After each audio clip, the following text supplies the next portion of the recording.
Hey, it's Tuxedo Mark. It's 8:15 p.m. on Thursday, September 23, 2021. And this is my review of the Prisoner episode, Free for All. Um, okay, a bit of an explanation before I get into the episode. I spent probably a couple hours earlier today um, making a spreadsheet and researching the different proposed viewing orders for this series. I put it all in a spreadsheet and I basically typed in the viewing order numbers and added up in like a point system so that whichever episode got the lowest amount of points went first and the next lowest went second and so forth.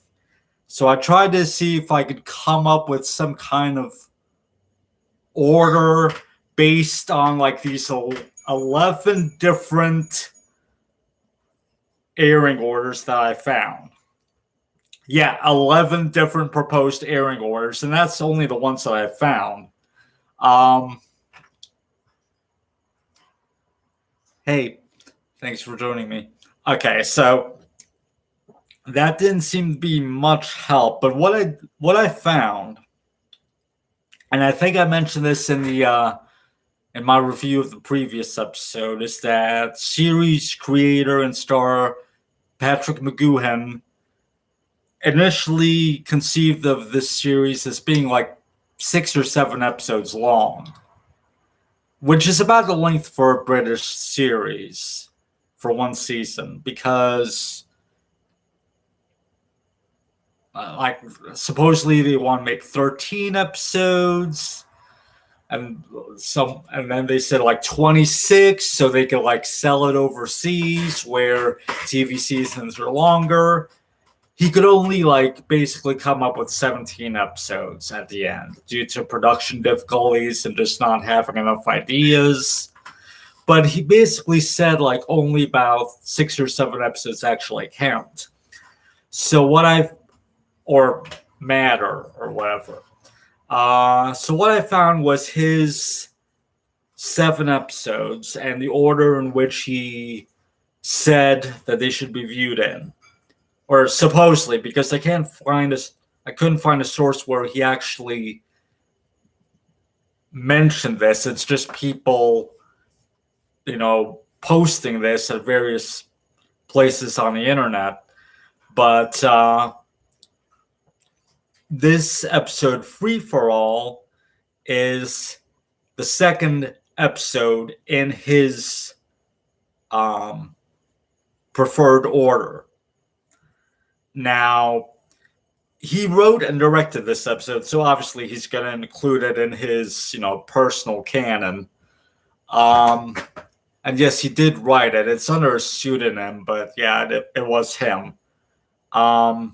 He directed it under his own name. So what I'm looking at here, I'm going to read you the various different proposed viewing orders or different positions that this episode has appeared in various different guides. I'm not going to list you a source of each of the guides. I won't bore you with that. But basically, this episode has been placed second, third, fourth, or fifth across these various 11 different guides that I found. He prefers it to be number 2. It was actually a second episode produced. It was the fourth one aired and the fourth one scheduled to air, but it was the second episode produced. Now, apparently, from what I've been reading today, while I was trying to sort all of this out, is 4 different writers on this series each thought they were writing the second episode. So apparently a lot of these scripts were written simultaneously, Hey X-Pug. And 4 different writers thought they were writing the second episode. But we're going with Patrick McGoohan's episode that he wrote. Okay, so in this episode, the new number 2. Well, okay, before I get into the episode, the theme song is like a shortened version of the theme that we saw in the first episode, Arrival, where it shows him resigning from his position at some agency or whatever. Like, I guess he was a spy or something. It's like a shortened version of that, where he goes home, he's trying to pack to leave, and he gets gassed and knocked out and wakes up in the village. And then it shows the episode title and credits, but the episode itself doesn't start yet because it's showing like stock footage of like various scenes and stuff. And during this, we hear like a conversation between number 6 and number 2, where number 6 is asking, "Where am I? Who's in charge?" and all of this stuff. Who's number 1? Number 2, from what I've read, is voiced usually by one certain actor that, if I'm getting this right, he doesn't actually play number 2 in any episode of the series, if I'm remembering this correctly. So it's just like a stock, generic, setting the mood, opening type of thing that goes on for like a minute or something before the actual episode starts. So the episode, the new number 2, calls up number 6. Number 6 takes the call. The operator asks if he's number 6, and he's like, "That's the number for this place." She's like, "You have a call?" It's number 2. And then suddenly number 2 appears on the TV set behind number 6, and he's holding a phone. So it's like a video phone, which is kind of weird. These phones on the series are weird. They're like these colored phones, and they look like cell phones, or at least cordless phones, because, yeah. Anyway, so number 2 wants to come over for breakfast, and they have like tea and toast and all of this stuff, and they're super casual about it. Number 2 wants number 6 to participate in the election. There's an election for the number 2 position, and number 2's running unopposed. So he's suggesting like number 6 to run against him. And he basically gets number 6 to agree to this election thing. But you could tell it's a sham right from the beginning, because as soon as he introduces number 6 to the crowd and number 6 gives a few remarks, they're already holding these big vote for number 6 campaign posters with his picture on it. Also, during the campaign, he's given a personal taxi driver, this woman that doesn't speak English, that's constantly parked out in front of his house. I don't know which language that she's speaking, but he can't communicate with her. Anyway, so while he's riding around, these 2 reporters from like the village newspaper come to interview him. He keeps saying no comment, and they're basically like jotting down alternate responses from him. And when he finally says, "Mind your own business," they write down no comment. Yeah. And then just shortly afterwards, like a few seconds after they're done with the interview, they're already printing out the newspaper. Like this lengthy article with an interview with number 6. Supposedly, it's got his picture and everything. Front page news. It's a single sheet newspaper, but whatever. So they print out. They hand him a copy. The village newspaper, by the way, is called Tally Ho. Yeah. So number 6 is basically campaigning like you have a choice. You're individuals. You don't have to stay here. Make decisions for yourselves. Use your brains. Stuff like that. So number 6 and number 2 are campaigning against each other.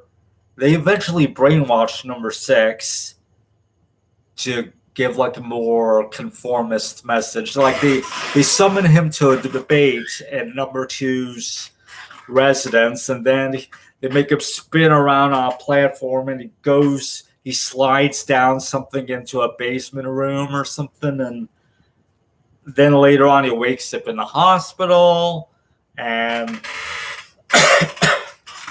yeah, it's really weird, but he draws larger crowds than number 2, and he eventually wins the election. So number 2 and number 6 are watching the election results come in by standing directly behind the ballot box as people are putting either their number 6 campaign ribbon things or number 2 campaign ribbon things into their respective boxes. And yeah, I'm sure that's totally on up and up. But anyway, number 6's campaign box is overflowing with the number 6 ribbons. So he's obviously won. So number 2 puts the number 2 ribbon on him. He's the new number 2. His taxi driver drives him to number 2's residence, along with the old number 2, and he's like, everything should be self-explanatory. I'll leave you to it, and he leaves. So number 6 and the taxi driver go into the control room. She's excited to be pressing all of the buttons and bringing all of the different camera angles up on the screen. She's so giddy about it. He gets on the phone with someone, and he makes like a test call, and then he broadcasts his voice all over the village, telling everyone that they're free and they can leave and all of that stuff. And then all these people come out of these platforms in the floor. They rise up and they subdue him. I'll back up a bit. Before he wins the campaign, he steals like a taxi and he's driving off somewhere, and a balloon gets him. Yeah, that one of those big white bouncing balloons. Yeah. Anyway, so now the taxi driver, the woman that couldn't speak English, it turns out she can speak English. And she's wearing the number 2 ribbon, so she's like the new number 2, or she's always been number 2, or who knows. So this was all like some test to break number 6 and find out what he knows. They take him back to his house and drop him off there. And meanwhile, number 2 is talking to the old number 2 who's leaving the village in a helicopter. And she's like, give my regards to Motherland. Whatever that is. So, yeah, that's the episode, basically. I feel like there's supposed to be some kind of commentary about elections and how they're, like, I don't know, there's some, supposedly, so I'm not going to try to analyze this episode too deeply, but apparently it was another scheme to try to break number 6 or get information off him or something. I don't know. Now, I've read a few theories about what the series means as a whole. One theory is that he's his character from Danger Man. the previous series that he starred in, except Patrick McGowan has repeatedly denied this, but that might be for legal reasons because he doesn't own that character, so he can't say his character in The Prisoner is the same character. Another theory is that he died near the beginning of the first episode, like the knockout gas is slowly killing him, and the entire rest of the TV series is like his hallucination while he's slowly dying. It's plausible. It will explain the weirdness, certainly. Some people combine the theories and say, yeah, it's his Danger Man character, and he's specifically remembering an episode from Danger Man where there was like a similar premise of a weird village type of thing. And he's remembering this and his near-death hallucination in The Prisoner, or using it as a basis for his hallucination, or whatever. Who knows? Another theory is that he's the one in charge, and he's testing everyone else. I don't see that. I don't see it at all. Because it's very clear that he doesn't know what's going on, and he's confused. I also don't really buy the theory that he's dying and that this is all his hallucination. I don't buy that for like any TV series where they say it's all a dream or it's all a near-death experience or whatever. Because what about the scenes that take place outside his presence? Like the scenes with number 2 in his command center while he's monitoring number 6. Are we supposed to believe number 6 is imagining all of this as well? One thing that I wanted to mention in my review of the previous episode, and it happens again here too, is okay, in number 2's command center, whenever he says, secure this particular area because number 6 is making a break for it. There are these people at these control like consoles doing, whatever, pushing buttons, like at these monitors or whatever. And there's this one woman that kind of sticks out because she looks thoroughly modern. Like, she doesn't look like she belongs to a 1960s TV series. Her hairstyle doesn't look, 60s at all. It's just she has red hair and it's like tied back in a ponytail. She's wearing a gray sweatshirt with the sleeves pushed up. She would not be out of place in 2021, is what I'm saying. Anyway, it's kind of weird. There's a lot of parades. Like, the village has like a marching band, and they play instruments and do parades and stuff, and it's kind of weird. There's a recurring catchphrase throughout the series where people say, be seeing you. Okay. Don't know if there's any significance to that, but I think I read that phrase appeared on Danger Man as well previously. Not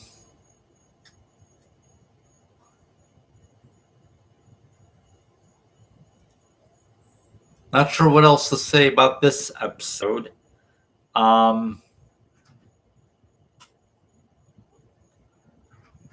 Number 6 made another attempt to get away from the village, and he failed. And the entire election thing was like a ruse. And apparently number 2 wasn't number 2, or was replaced by a new number 2. Who knows? So, what else to say about this episode? Not sure. But anyway, it was an interesting episode. And I look forward to watching the next one. I mean, I knew getting into this that the series would be weird, and I really wouldn't be getting any answers. So it's kind of like watching Neon Genesis Evangelion in a way. But here the weirdest starts like right off the bat. So anyway, so I look forward to watching more episodes and seeing what happens. And yeah, thanks for joining me. And it's 8:35 p.m. and that's it. Thanks for watching.